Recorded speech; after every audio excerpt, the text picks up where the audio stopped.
We have a firm where we make optometrists richer.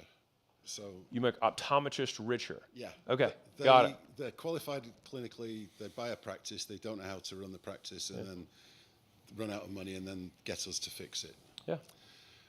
We're doing just shy of $1 million revenue with an EBITDA of about 58%, something like that at the moment. So So good margins. very good margins. Yeah. We'd like to double it. What's stopping Is me? it word of mouth? Pardon? Is it word of mouth? Now this is what's stopping me. One of our biggest constraints is an over-reliance on two different sources of new customers, which are manufacturers of lenses Okay. who send us their customers because we make them sell more lenses, and they pay our fees. Great. What do you mean the manufacturer pays your fees? Yeah. Interesting. And then after a are while, your fees? the client starts paying What are your us fees? instead. The average client spends about £7,000 a year with us. Oh, bro. And that's the thing. What's stopping me? Partly my nerve to not double my fees overnight. Yeah, I mean, you should be charging like 45. Yeah, exactly. Yeah. I mean, I was like, if you're cheap enough, the manufacturer's covering it, then you are so wildly undercharging. Like, think about it this way. They're able to make the $7,000 back at their wholesale margin based on what these guys are selling at retail margins. Oh yeah, we increased our sales on average by 24%.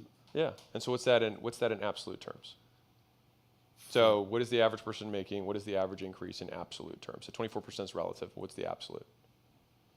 I don't know their details. That's the lens suppliers selling 24% more lenses. Got it. Okay. So what is it? Okay. Let me ask differently. So the optometrists, All right. what do they make in revenue when you start, and what do they make after you're done doing your magic? On average in revenue, it's hard to say because it varies so much from one to one. I can't tell you a decent Ballpark. number. Ballpark. Otherwise, I'm going to say, do you have kids? And then we're going to have to take them away. It's my whole All right, okay. So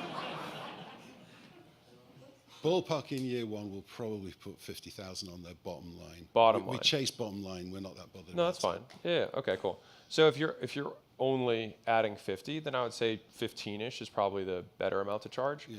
If the manufacturer's willing to pay 7, then I would say like maybe they need to pay you 15, so you get it both sides. Yeah. That would get you from 7 to more than 7, 22. Yeah. But I think that right now, I'd be thinking more around. So you have the manufacturers who send you business. What was the other source? A lot of word of mouth. Word of mouth. Okay. Yeah. And standing on conference stages and stealing the show. Yeah. So do you? So what do you teach them? The optometrists, just a sales process? No, we have a diagnostic tool which goes through the whole business from how they acquire customers to how they make their bottom line. Do you run ads for them? You show them how to run ads? You do Google ads, PPC? Yeah, we do. Yeah. You run it for them? No, we give them the assets and we tell them to run it. Okay. Do you refer them to like an agency or something? We normally just give them a guide and say, go do this. Okay. And that was going to be one of the questions if I had time was, how do you get non-compliant clients to actually do the work they should do? Charge them is a great way to start. For real, it's like at $7,000, it's like nothing. Yeah. It's like free. Yeah, we'll do it that way. Cool. Yeah. So I'll tell you this. When you said I work with optometrists, immediately, I don't know if you could see it, but my eyes went like dollar signs. I don't know if you saw it. But do you do any US or is it all? Well, that's also part of the question because we've got people in the US and Canada phoning us in England now, and we haven't tried to attract them, but we have clients over here as well now. So the question is, do we grow just by going abroad? I mean, yes, I would accept money from people who speak English, Absolutely. for sure. We're No very question. happy to. So I would do that. I would probably. Here's the thing that's beautiful about your specific avatar, is that they are an avatar that is super creditworthy. So they get lending really easily, and they're used to spending a shitload of money on things that they don't make money from immediately. They've already been trained for their entire careers to just continue to take loans. And so for your business, like you could very easily be charging, like, because the only thing I don't like is that you're only making $50,000 in net profit on average per optometrist. Like, I wonder, is there a way that like if you had to, you could get like 150? Could you like really juice it?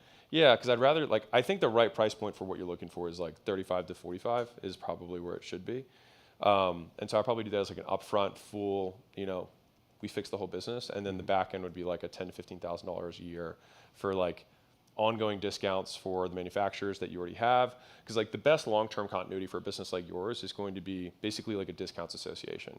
Because they all buy the same stuff. They buy they buy the lenses, they buy the frames, they buy the displays. The same stuff gets used over and over again.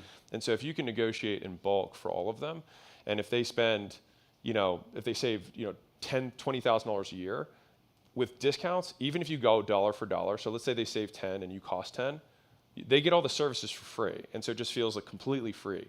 So I would go one-time pop up front, do all the heavy lifting, fix the business, and the continuity is more like association, discounts, bulk buying. And then the long-term move would be like, how do we get them all under one flag so we can roll them up and sell them for like $1 gazillion? That's the real plan. But cool. Do this first. Thank you. Rock and roll. All right, appreciate you. If you're a business owner and you're not growing as fast as you'd like, I'd like to give you a free gift. So my team and I put together the $100 million scaling roadmap, which is basically 200 hours of us looking over all the portfolio companies we've had and what stages of growth they went through, and more importantly, where they got stuck and how they got past it.